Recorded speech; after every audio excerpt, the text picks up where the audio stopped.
Bonsoir et bienvenue sur la page Le Repère, accompagné de la Visio Expertise. Je me présente, je suis Diallo Elas Mamoudou, ingénieur de profession résident en Allemagne.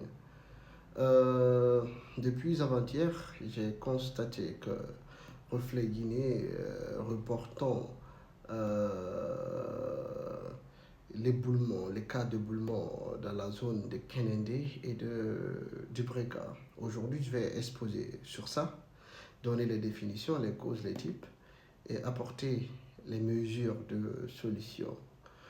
Un éboulement, tout d'abord, est un phénomène géologique qui consiste la chute soudaine ou un glissement rapide des matériaux. Ça peut être les terres, les roches et des débris depuis une pente ou un versant.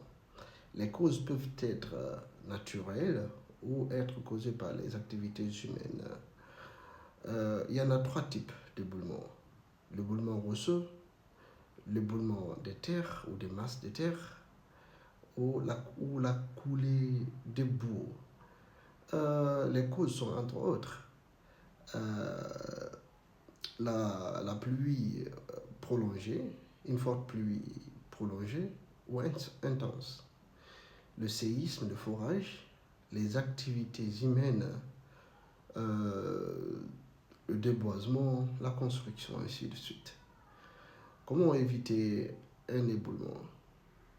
Pour éviter un éboulement, il faut essentiellement stabiliser les terrains sur les pentes. Ainsi éviter les risques de glissement, les fissures ou les chutes de matériaux.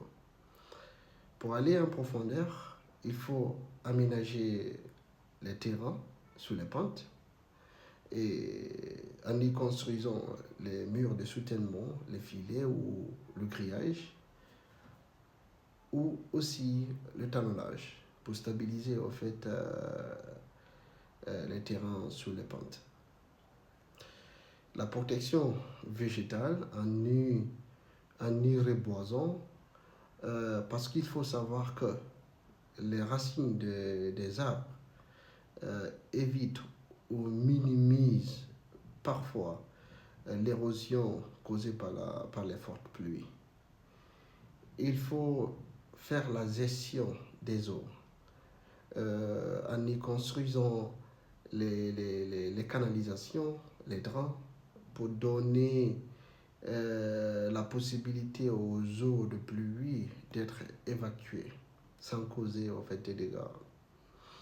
Il faut aussi faire des contrôles, mettre des agents en place et aller contrôler les zones à risque et ainsi faire le rapport. Et les zones à risque, ce sont les fissures en fait, des sols, quand on y constate les zones très timides, connaître en fait ses causes, et ainsi de suite. Et il faut, avant toute étude, avant toute construction, mener des études géotechniques. Il faut que l'État soit présent. Il faut éviter aussi que les gens partent construire n'importe comment. Parce que en Guinée, on a l'impression que ce rôle-là n'est pas donné en fait, aux ingénieurs. Chacun peut être un ingénieur pour lui-même, pour aller construire, mais en oubliant en fait complètement les risques.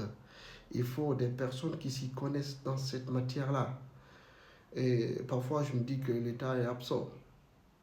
Et tout récemment, j'ai vu l'État aller mettre des X sur les maisons des gens pour dire que voilà, ces maisons-là sont construites dans les zones où l'eau devait couler. Mais ça, c'est de façon superficielle. Il faut construire des ouvrages pour. Sérieusement, on a un problème. Je me demande qu'est-ce qu'ils font dans ces ministères-là, le ministère de l'urbanisme et d'aménagement et le BTP. Je me demande, ce sont des questions que je me pose. C'est là que l'État doit prendre ses responsabilités. C'était Diallo Elas Mamoudou sur la page Le Repère. accompagné de la visio-expertise. Pour plus de détails et d'expertise, contactez-moi sur ce sujet-là. Je serai disponible. Dans les jours ouvrables, je suis disponible qu'à partir de 18h-20h, vu que je travaille.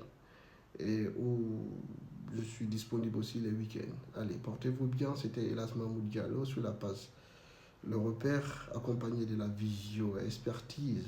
Écoutez bien. Il est très très bien de critiquer, mais il faut être aussi en mesure d'en apporter en fait les solutions. Merci, merci, merci. Abonnez-vous et partagez. Merci.